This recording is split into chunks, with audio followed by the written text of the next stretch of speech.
움직이는 세계였습니다. 서울신문 송현석 기자 수고하셨어요. 감사합니다.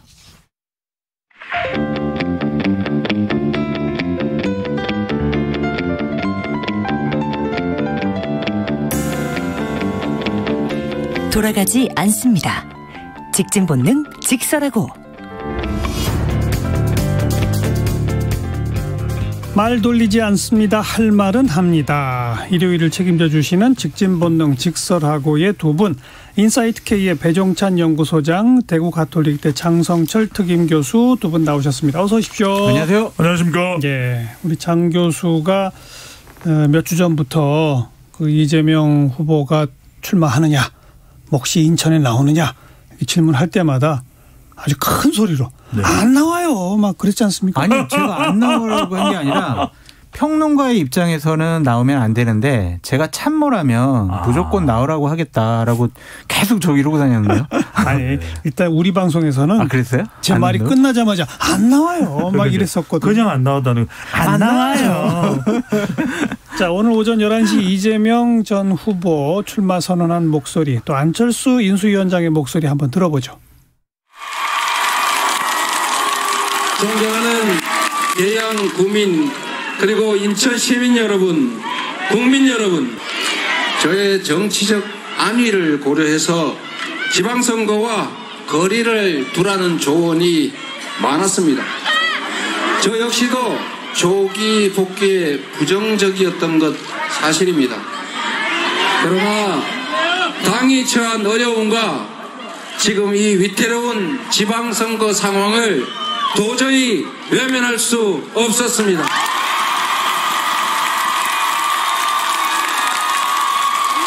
깊은 고심 끝에 위기의 민주당에 힘을 보태고 어려운 지방선거를 승리로 이끌기 위해서 위험한 정면 돌파를 선택했습니다.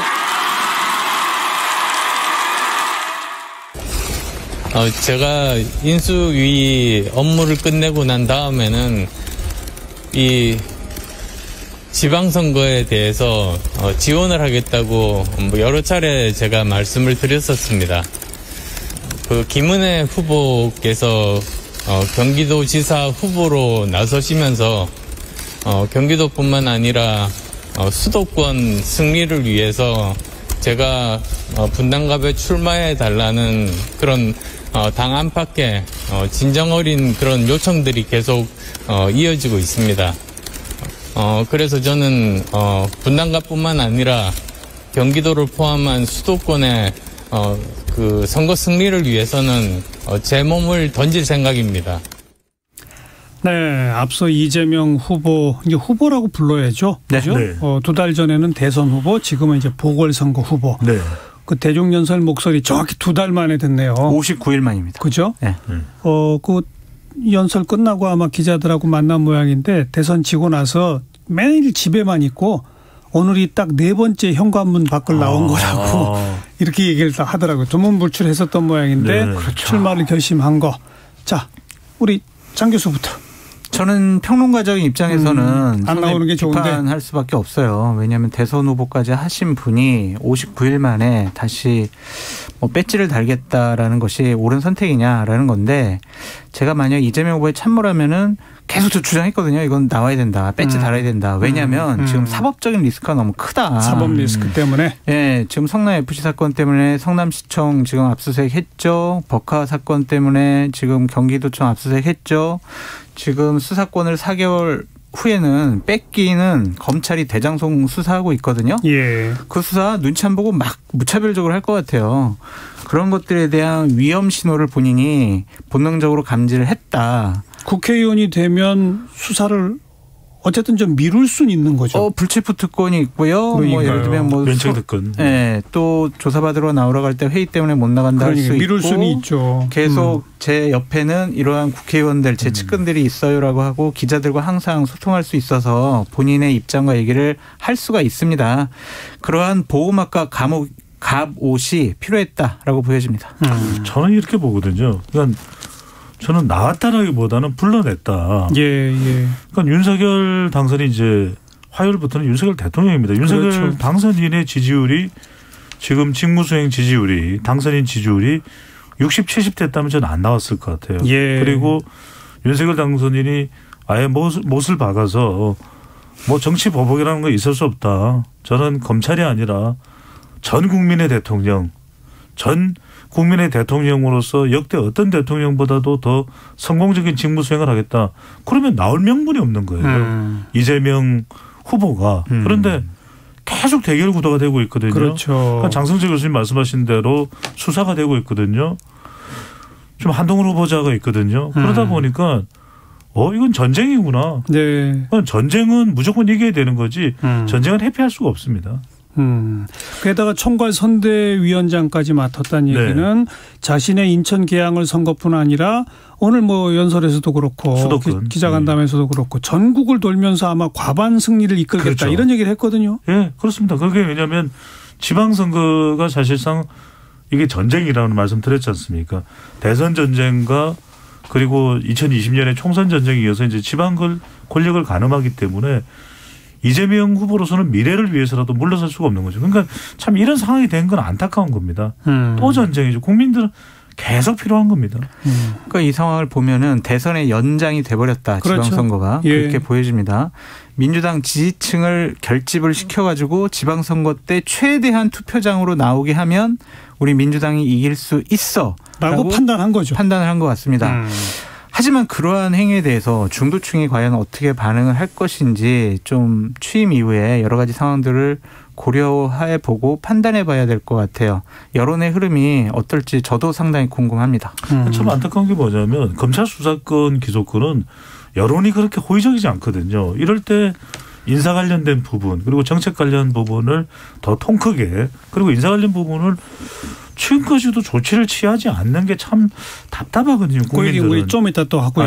예, 그러니까 이제 큰 그림에서 말씀을 드리면 그런 것 때문에라도 선거가 더 치열하게 대선 후보들 다 나오는 연장전 성격이 더 짙어질 수밖에 없는 것이죠. 어쨌든 저는 상당히 조급하고 성급한 결정이 아니었느냐라는 점 생각이 들고 배종찬 소장님께서는 처음에 불러냈다라는 표현을 쓰셨는데 저는 불러내라고 뒤에서 조종을 한 것이 아니냐라는 좀 생각이 들어요. 그래서 이재명 후보께서 상당히 정치적인 계산을 한 것으로 보여져요. 근데 좀 안타깝고 아쉬운 부분은 뭐냐면 통 크게 큰 정치를 하셔야 되는데 세세하게 계산을 하면서 내가 여기 나가서 뭘 해야지 이렇게 하면 저렇게 될 거야 이런 계산을 하는 정치인이 과연 앞으로 더 큰 정치를 할 수 있을까 그런 좀 회의감도 드는데 일단은 저는 개항에 나와서 배지를 달고 나면 이재명 후보가 새로운 정치적인 입지와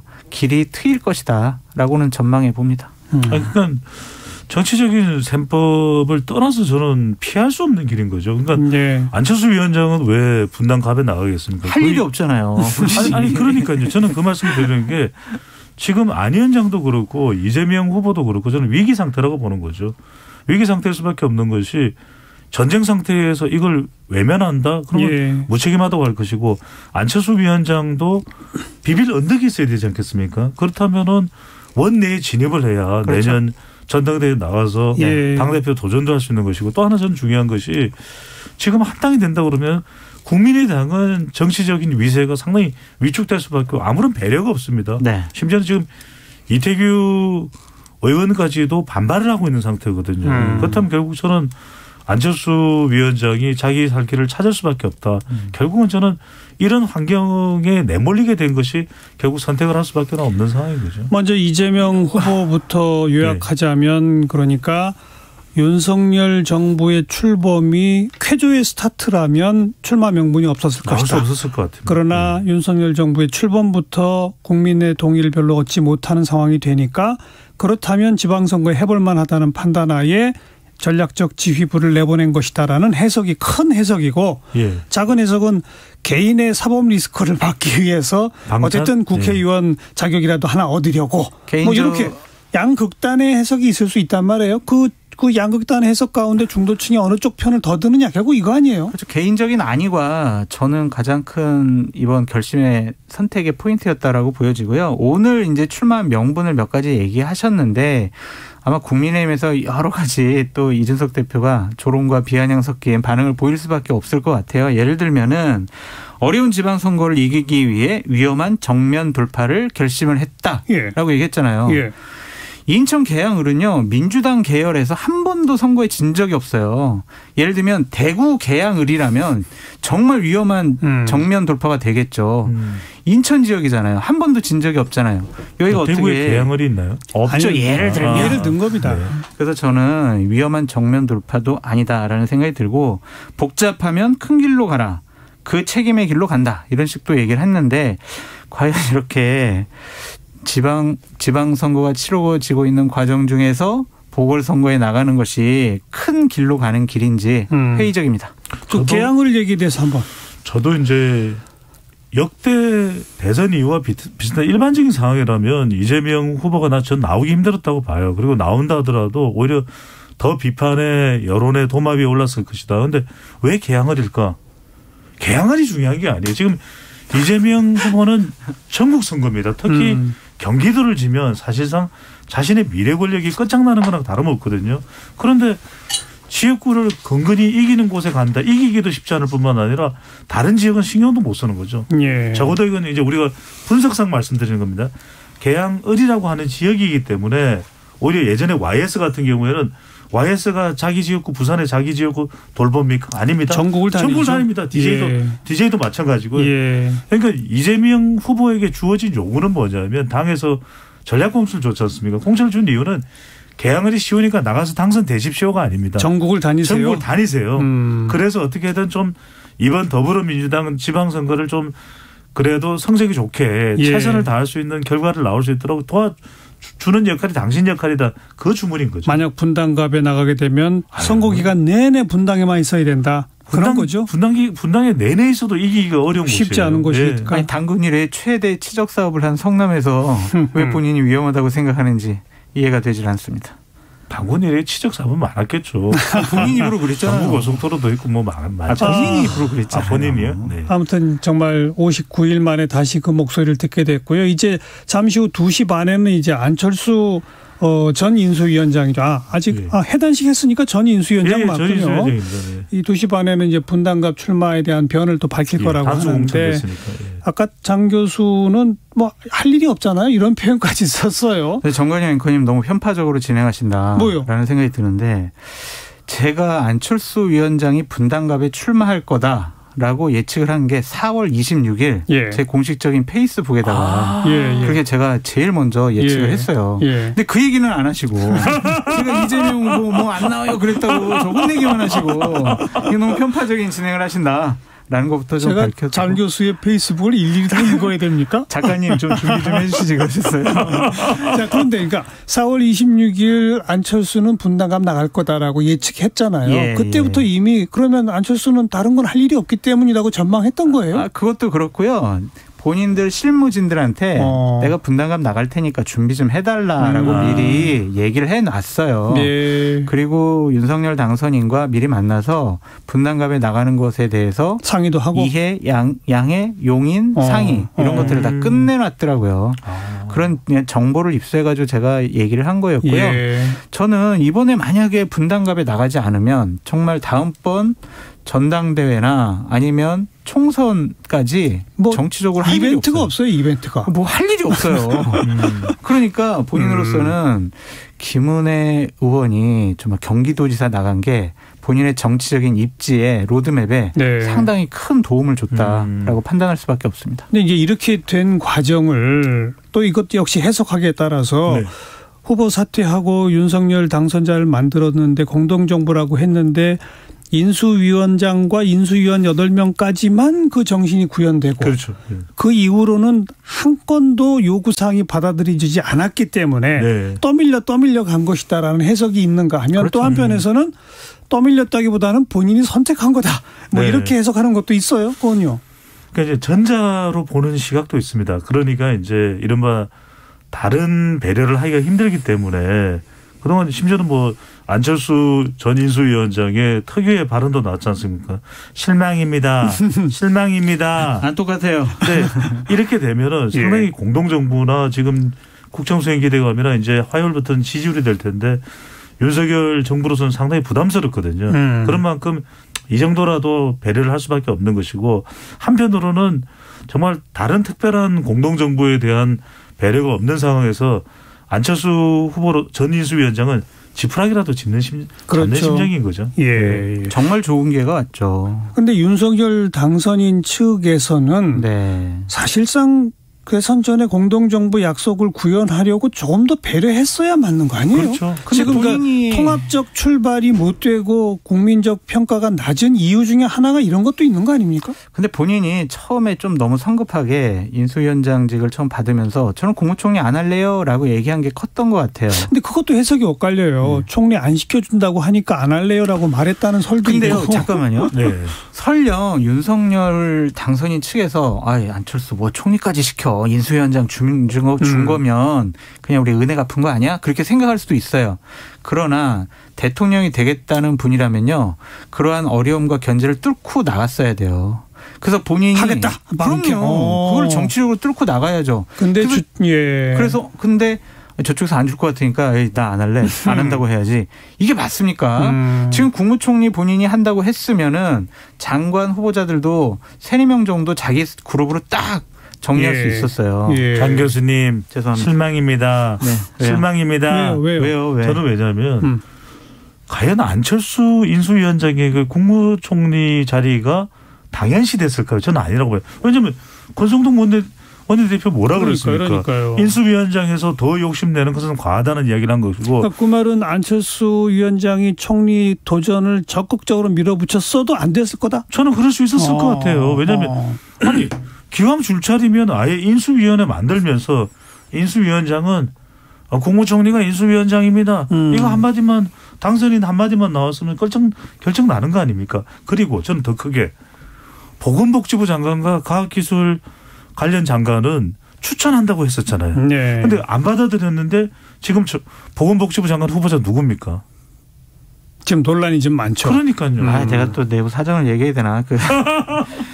이제 이렇게 된 거죠. 그렇게 얘기해야 되나라고 조금 고민되는 대목이 있죠. 그걸 얘기해봐요. 그 얘기부터 하세요. 그러니까요. 그러니까 다 알려진 사실이기도 한데요. 뭐 이태규 이제 의원이 행안부 장관을 하고 싶어 했는데 너는 무슨 행안부 장관이야? 그냥 통일부 장관 해라고 하면서 이제 그냥 밀었잖아요. 그러니까 이태규 의원이 자기가 원하는 장관직도 아니었고 그리고 내부에서 분위기를 보니까 안철수 위원장이 추천했던 장관 후보자들이 자꾸 밀려나는 분위기였다는 거예요. 그래서 자기가 먼저 안 해. 자기가 통일부 장관 자기 것만 챙겼다라는 그러한 인식을 주기 싫어가지고 던진 거고 그거 던지고 나니까 장모 비서실장은 야 잘됐다. 이거 이태규도 안 한다는데 다른 사람들 감이 좀 안 되니까 우리가 이 사람들은 좀 편하게 배제해서 우리 라인으로 꾸려도 되겠다라고 내부적으로 좀 판단했다고 하더라고요. 장모 비서실장. 장재원 비서실장 얘기죠?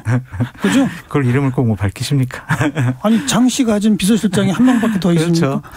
그러니까 그러한 일들이 좀 내부적으로 있었던 것 같다라는 생각이 들어요. 그러니까 권력을 한 축을 담당하겠다고 했고 공동정권 운영하겠다고 했잖아요. 그럼 내부에서 투쟁을 했어야 돼요. 아니 약속을 했는데 웬 투쟁을 합니까? 권력은요 잡으면은요 다 자기 뜻대로 자기 마음대로 할 수 있다고 생각을 하잖아요. 약속과 투쟁의 관계 묘하네요. 그건 어쩔 수가 없는 권력의 속성입니다. 아니 근데 약속을 했으면 안철수 위원장 쪽 국민의 당 쪽을 더 배려하는 게 맞죠. 그러니까 큰 당과 작은 당이 합해질 때는 큰 당이 배려를 하는 게 맞는 거 아닙니까? 그러니까 이제 배 소장은 약속과 배려라는 정신을 아니다. 권력 투쟁은 어쨌건 투쟁이다. 투쟁이에요. 이건 쟁취해야 되는 겁니다. 아니 근데 그런 걸 배려할 때 저는 국민들의 평가가 더 좋아진다는 겁니다. 지금도 가뜩이나 대결 구도가 강한데 이렇게 배려하는 모습은 윤석열 당선인 참 다르구나. 아니 지금 윤석열 당선인 지금 스타일을 보시고 배려를 지금 생각하시는 거예요? 아무튼 지금까지 단 한 번도 볼 수 없었던 모습을 우리가 보고 있는 겁니다. 네, 역대 대선이 끝난 이후의 모습과는 전혀 다른 양상이에요. 경험해보지 못한 정치판입니다. 대선 후보 경선에서 치열하게 다투었던 분들이 우르르 도지사 후보로 나가질 않나. 네. 또 심지어 이제 대선 후보 경선이 아니라 본격 후보로까지 뛰었던 분들이 이제 곧바로 2달 만에 또 선거판에서 맞붙질 않나. 이런 대선이 없습니다. 이런 그러니까요. 대선이 보면 이광재, 홍준표 다 대선 후보 유승민 그러니까요. 전 의원까지 경선에 나왔었으니까 예. 여기에 홍준표 후보도 대표를 맡았었죠. 지금 대표 그렇죠. 출신들을 보십시오. 예. 송영길, 이정현 이런 지방선거 있었습니까? 그러니까요. 그래서 제가 이제 참 다행이다라고 생각되는 게 뭐냐면 지방선거 6월 달 끝나면 정치적인 이슈가 좀 사라질 거기 때문에 우리처럼 정치 코너 없어질 거라고 생각했는데. 아니 무슨 말씀이세요? 아니 무슨 말씀이세요? 네? 아니, 이 지방선거 끝나면 우리 이제 평생 해야 돼요 이거. 그러니까 이제 이재명 후보도 복귀하고 하면 계속 정치권의 논란이 주요한 핫 이슈가 될 것 같습니다. 그러니까 이거는 대선이 끝나자마자 네. 차기 대선 경쟁이 시작되는 저 시작이에요. 참 묘해요. 어떻게 이렇게 됐는지 모르겠어요. 왜 이렇게 됐죠? 아니 그러니까 이게 말씀드렸던 대로 소협통이 없는 거죠. 소통, 협치, 통합. 그러니까 이게 왜냐하면 그거는 이제 윤석열 당선인 측의 문제가 제일 크다라고 보시는 거죠? 저는 이제 마무리되는 정권을 자꾸 탓해봐야 얻을 게 뭐겠습니까? 그러니까 결국 문재인 정부가 아무리 비판받을 정권이라도 이제 마무리가 되는 거 아닙니까? 예. 지나간 과거고 이제는 미래를 보고서 더 점수를 따는 정부가 돼야 되는 거죠. 제가 보기엔 왜 이런 현상이 발생하냐면 예. 윤석열 당선인에 대한 지금 기대치가 낮아서 그래요. 우리 5년 전 되돌아가 보자고요. 그러니까 기대치가 낮은 이유가 뭐냐고요? 그러니까 지금 여러 가지 그거는 잠깐 좀 이따 말씀드리겠고요. 5년 전에 예. 문재인 대통령 같은 경우에는요. 아이고, 지지율이 처음에 80%였어요. 80이에요. 80. 그러니까 주위에 있는 사람들이 다 납작 엎드려가지고 그렇죠. 눈치를 봤단 말이에요. 근데 지금은 40% 중반? 만만해. 내가 조금만 더 하면 나도 정치적인 활로를 가질 수 있겠어. 자, 그 대목은요. 문재인 대통령뿐이 아니에요. 네. 그전에 박근혜 대통령, 이명박 그렇죠. 대통령, 노무현 대통령 선거 이기고 취임 직전에 가면 일단 최소 70%였습니다. 맞습니다. 이게 지금 처음이에요. 네. 40몇 프로라는 건. 네. 그 이유가 뭐라고 보세요? 첫 번째는 윤석열 당선인께서 통합, 협치를 얘기하셨지만 본인은 지금 일방적인 리더십을 보여주고 있다라고 볼 수밖에 없어요. 그게 제일 컸던 게 뭐냐면 대통령 집무실을 용산으로 옮기겠다. 맞아요. 그거 과정 중이 제가 이거 비판하는 질문에 지금 엮인 것 같은데 SNS 볼게요. 진행되는 과정이 결코 민주적이지 않았어요. 그렇죠. 야당과 소통하지 않았어요. 예. 국민들이 반대하는 의견이 많았는데 밀어붙였어요. 그러니까 국민들이 이거 좀 이상하다라고 생각을 했는데 거기다가 장관 후보자를 딱 내놨는데 윤석열 당선인의 당선 명분인 공정정의 상식과는 좀 거리가 먼 분들이 장관 나왔죠. 후보자로 지금 지명이 됐어요. 예. 정권이 바뀌었는데 이거 이상하다. 예전과 좀 똑같네. 그러게요. 그러니까 기대치가 낮은 거죠. 그렇죠. 저도 공감합니다. 예, 그대로니까 지금 안타까워하는 거죠. 그래서 저는 이건 어찌 보면 특정 당선인이나 정부의 불행이 아니라 이 국가적 불행일 수도 있다라는 생각이 맞습니다. 드는 게 우리가 대선을 치르면서는 극심한 국민 분열을 겪잖아요. 네. 그래도 어쨌건 끝나면 성숙하게 승복하고 70% 이상이 기대치를 보이면서 어쨌든 초기 한 1, 2년만이라도 뭔가 본인이 뜻하는 대로 네. 좀 나라를 정리시키고 그럼요. 그러다가 또 갈등하고 그렇죠. 이런 게 네. 우리의 그동안 역사였다면 이제는 사사건건이 그렇죠. 정부가 하고자 하는 모든 일 하나하나가 극심한 갈등과 대결로 치달을 수밖에 없는 국면이거든요. 그래서 지금 제가 이게 아쉬운 게 뭐였냐면 대통령 당선인께서 당선되고 나서 정말 빨리 민주당 지도부라든지 아니면은 이재명 후보라든지 좀 만나셔가지고 얘기를 나누는 모습을 국민들께 보여줬으면 그렇죠. 얼마나 좋았을까. 네. 그럼 좀 통 크게 정치하는구나. 협치하려고 하는구나. 네. 그런 인식을 받았을 것 같습니다. 자, 이재명 후보, 안철수 후보의 등판 과정을 설명하면서 지금 전국 전체를 한번 좀 조망을 해봤고요. 잠깐 교통정보 들어보고 이 청문회 얘기로 넘어갑니다. 유하영 씨. 네, 가정의 달인 5월 징검다리 연휴 기간에 고향으로 가신 분들 많으실 텐데요. 연휴 마지막 날인 오늘은 귀경 방향 정체가 길게 이어집니다. 경부고속도로 서울 방면 대전에서 청주 휴게소까지 50km 정체고요. 천안 부근에서 밀리고 안성에서 남사까지 막힙니다. 이후로 부분적인 정체 이어지다가 달래내에서 반포까지 밀립니다. 중부고속도로 하남 방면 총 정체가 34km인데요. 일죽에서 모가까지 가장 많이 밀리고요. 서해안고속도로는 서울 쪽으로 충청권에서 경기권 진입하기가 어렵습니다. 당진에서 서해대교까지 밀리고요. 더가 서평택에서 화성휴게소까지 정체입니다. KBS 교통정보센터였습니다.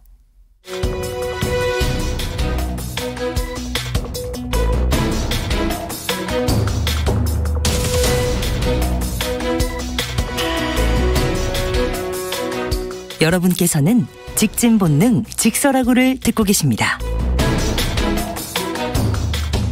정관용의 시사본부 일요일 2부 직진 본능 직설하고 인사이트 K연구소 배종찬 소장, 대구 가톨릭대 장성철 교수 두 분과 함께하고 있습니다. 내일 이제 한동훈 장관 네. 후보자 청문회가 열리네요. 그러니까요. 그러니까 뜨겁겠죠 거기도. 아, 너무 뜨겁죠. 저는 이렇게까지 달굴 이유가 없지 않았느냐. 왜냐하면은 윤석열 당선인의 지지율이라고 할 수 있는 국정수행 기대감이 높지 않은 이유도 사실은 뭐 집무실 이전도 있지만 집무실 이전이야 우여곡절 끝에 또 시간은 걸리겠지만 진행될 수밖에 없는 상황 아니겠습니까? 그런데 예. 인사는 적어도 기준이 있어야 되는 거죠. 저는 중요한 게 교통 정리를 해야 된다. 그렇지 않으면 총리 인준도 못하는 사태가 벌어지게 되는 것이고 뭐 한동훈 후보자의 한동훈 후보자대로 본인이 스스로 문재인 정부가 대립했던 내용도 정치적인 내용도 있고 또 딸과 관련된 의혹도 있는데 그건 인사검증 또 청문회에서 밝혀지고 해명하고 국민들이 평가하면 될 일이고요. 저는 예. 왜 정호영 후보자에 대해서 또는 심각한 논란과 의혹이 있는 후보자에 대해서 윤석열 당선인이 조치를 취하지 못할까. 실제로 왜냐하면 이건 야당에서 주장하는 것도 아니고 지극히 중립적인 위치에 있는 국민들이 또 호소하고 있는 내용이기도 하고 또 심지어는 예. 국민의힘 내부에서도 부적절하다는 이야기가 나오지 않습니까? 또 MBC와 코리아 리서치의 여론조사 결과도 있습니다. 그런데 이거죠. 바로 공자입. 공정해야 된다고 그렇게 강조를 했었는데 이건 정말 가장 민감한 자녀의 문제거든요. 예. 뭐 조국 전 장관하고도 비교를 하고 있습니다. 마지막으로는 입시. 정관용 진행자께서는 입시만큼 대한민국에서 민감한 게 있습니까? 뭐 저는 좀 개인적으로는 그렇게 생각 안 합니다만 네. 국민 많은 분들이 그렇게 생각하시죠. 예, 조금 도와주십시오. 네. 그래서 인정합니다. 예. 네네. 공자입인데 예. 근데 이걸 저는 왜 이번 인사를 인수위원회에서 철저하게 좀 검증을 못했을까. 그러니까 자꾸만 지금 어떤 태도 때문에 계속 파행이 되냐면 아이 문재인 정부도 문제 많았잖아. 30몇 번이나 그렇죠. 청문보고 채택도 그렇죠. 안 하고. 근데 저도 문제 인정합니다. 문재인 정부 문제 많았던 부분도 있습니다. 그런데 그것과 비교를 할 일은 아니지 않습니까? 이제는 미래로 나가는 새 정부는 자꾸 과거에 잘못된 그거 비판해서 그거보다 우리가 1이라도 나으면 뭐 못할 게 없다. 우리는 문제될 게 없다. 이렇게 비교하지 말고 지금 그냥 있는 그대로의 내각 인선만 보고서 판단을 하고 평가를 얻어야 되는 것이죠. 지금 그 자녀 문제, 입시 문제 언급한 게 정호영 장관 후보자 얘기예요? 한동훈 장관 후보자 얘기예요? 한동훈 쪽까지는 입시는 아직 연결이 안 됐으니까. 한동훈 후보자는 이제 인사청문 내용을 좀 들어봐야 되니까요. 예. 한동훈 장관 후보자의 지금 인사청문회 날짜가 한 6일 정도 지연됐죠. 그러니까 이렇게 지연된 것이 결국에는 민주당이 좋을까? 그 생각은 좀 회의적이에요. 이것은 결국에는 새로운 정부가 출범하는 것을 좀 발목 잡아서 지연시키겠다라는 좀 목적이 있지 않느냐라는 좀 생각이 듭니다. 지금 한 언론사에서 집중적으로 한동훈 후보자 자녀에 대한 여러 가지 의혹과 문제점을 파악을 하고 있는데 좀 저는 이 부분은 좀 과하고 심하고 또한 다른 의도가 있는 보도들이 아니냐, 공격이 아니냐라는 좀 생각이 듭니다. 과하다는 이유는 뭐냐면요. 이 학생은 지금 고2입니다. 미성년자입니다. 이렇게 좀 신상을 터는 것이 과연 맞는 것이냐. 그러면 이렇게 물어보죠. 예전에 조국 전 장관 그때는 이랬고. 그때는 성년이었잖아요. 네, 대학생이었고. 네. 근데 이건 미성년자는 우리 좀 인권을 보호해 줘야 되는 부분이 있다라는 좀 생각이 들고요. 기본적으로 그 언론에서 논문이라는 단어를 쓰면서 이 학생이 자기가 고등학교 때 쓰기 어려운 내용과 수준의 논문을 씀으로써 다른 누군가의 아빠나 엄마의 찬스를 썼고 그것을 입시에 활용하려고 했다. 조국 전 장관 자녀의 일과 똑같다. 그러니까 수사해라. 이런 식으로 나오는데 조국 전 장관 자녀처럼 이 학생이 위조했습니까? 아니면은 허위입니까? 그런 건 아니잖아요. 근데 그것도 모른다는 거죠? 수사해봐야 안다는 거죠? 아니 근데 당시에는 많은 제보가 있었죠. 조국 전 장관 자녀에 대해서는 여기서 일하지도 않았는데요. 이런 거 우리 인턴 증명서 발행 안 해줬는데요? 모르겠는데요? 이런 식의 제보가 많이 나왔고 보도가 많이 나왔는데 이거는 그렇지는 않잖아요. 그래서 민주당이 자 우리 조국 전 장관 이렇게 너가 수사했으니 너도 당해봐라 이런 감정이 들어가 있는 것 같습니다. 저는 그것뿐만은 아니라고 봐요. 왜냐하면 한동훈 후보자를 지명하면서부터 대립은 예상됐던 거잖아요. 왜 대립이 예상됐느냐. 윤석열 검찰총장 출신의 윤석열 당선인이 법무부 장관으로 예상하지 못했던 인물인 한동훈 후보자를 지명한다. 그 이야기는 뭘 의미할까요? 그게 더불어민주당 여소야대 국면에서의 협치일까요? 대결이죠. 그렇죠. 정면 대결이다. 맞아요. 그 지명을 하는 순간 더불어민주당은 도저히 받아들일 수가 없죠. 위기감이 그러니까 이제 문재인 정부에서 문제가 있었고 검찰 수사권, 기소권 분리다 이런 부분들은 그것으로 시시비비를 가릴 문제고 그렇다면 미래를 가야 되는 윤석열 정부로서는 윤석열 당선인으로서는 다른 좀 더 협치할 수 있는 지명 또 인사를 발탁할 수도 있거든요. 근데 이미 뭐 아니 그러니까요. 굳이 한동훈 후보자를 한 이유는 또 그리고 또 다른 지금 태도도 뭐냐면 그래? 한덕수 총리 후보자밖에 우리는 없는데 인준 안 해? 그러면 우리는 그냥 추경호 권한 대행으로 해서 임명 강행으로 이게 뭐냐면 강대강으로 간다라는 거예요. 그렇죠. 그러니까 지금까지 모습은 그렇습니다. 저는 딸의 의혹과 관련된 부분은 그리고 한동훈 후보자의 이 내일 있을 인사청문회에서 설명을 듣고 평가를 하면 되는 부분이고요. 그러니까 한동훈 후보자를 지명했다는 것 자체가 대결이다. 그걸 더불어민주당은 받아들이기 힘든 거죠. 아니 대결이라고 하더라도 지금 새로운 정부가 출범도 안 했잖아요. 출범도 안 했는데 너는 장관 후보자를 그 사람 시킨 거는 결국 우리를 향한 수사를 강하게 하려고 하는 거지라는 의심하에 이런 식으로 공격하는 게 좀 맞을까라는 좀 생각이 있어요. 예를 들면 한동훈 장관 후보자가 어떠한 자질과 능력과 도덕과 윤리적으로 문제가 많아서 너는 장관 후보자가 안 돼라고 규정을 하고 다른 출범을 했어요. 출범해서 일을 했는데 일을 잘 못해요. 윤석열 정권이 한 6개월 1년 보니까. 그럼 그때 비판하고 공격하는 게 맞지. 지금부터 민주당이 자 한동훈 장관 후보자 정호연 장관 후보자 이 사람들 지명 처리하지 않으면 우리 한덕수 국무총리 인준 안 해줄 거야. 그럼 당신들 기본적으로 정부 출범 못하지. 민주당이 공식적으로는 그렇게 얘기는 안 했는데. 민주당의 공식 입장은 아니죠. 한덕수 총리도 안 되고 장관 후보자는 5명이 자진 사퇴하라. 이게 현재까지는 공식 입장입니다. 하여튼 처음에는 거래할 거다라는 보도가 쭉 나왔다가 그거에 대한 좀 비판을 민주당이 받으니 이제 어제부터 이제 새롭게 다른 얘기를 하는 건데 아니 거래가 돼야 뭘 거래를 하죠. 거래도 안 돼요? 재송부를 요청을 했거든요. 정호영 후보자가 정호영 원희룡 장관 후보자에 대해서도. 정호영 후보자는 그만둬야죠. 이거는 부적절하죠. 말이 안 되는 거죠. 이거는 진짜.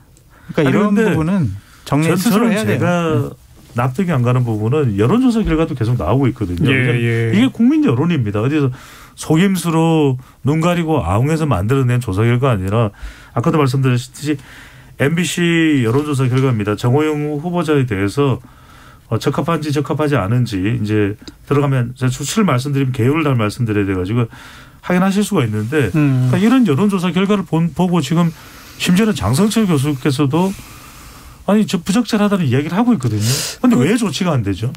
또 처음부터 제일 문제가 집중됐던 게 정호영 후보자고 그 뒤에 이제 문제가 불거진 게 김인철 후보자인데 김인철 후보자가 먼저 자진 사퇴를 하고 정호영 후보자에 대해서는 지금 인사청문 요청서 재송부라고 하는 그냥 밀어붙이겠다는 의사 표현까지 나왔단 말이에요. 그러니까 당으로서는 상당히 힘들 것 같아요. 권성동 원내대표라든지 이준석 대표는 저희가 되게 완곡하게 표현했더라고요. 저희가 좀 저희들 내부 의견을 당선인께 전달했습니다. 이런 식으로 얘기했는데 그거는 이거 시키지 마세요라는 뜻 아니겠어요? 그렇게 해석이 되죠. 이분을 시키게 되면은요 지방선거 내내 이 정호영 막 계속 언론에 나올 수밖에 없어요. 민주당 공격할 수밖에 없습니다. 그럼 국민의힘으로서는 지방선거 치르는 하나의 악재가 나타나요. 저는 장성철 교수께 여쭙고 싶어요. 그러니까 저도 주변에 국민의힘 관계자분들도 이야기가 부적절하다. 전달을 했다.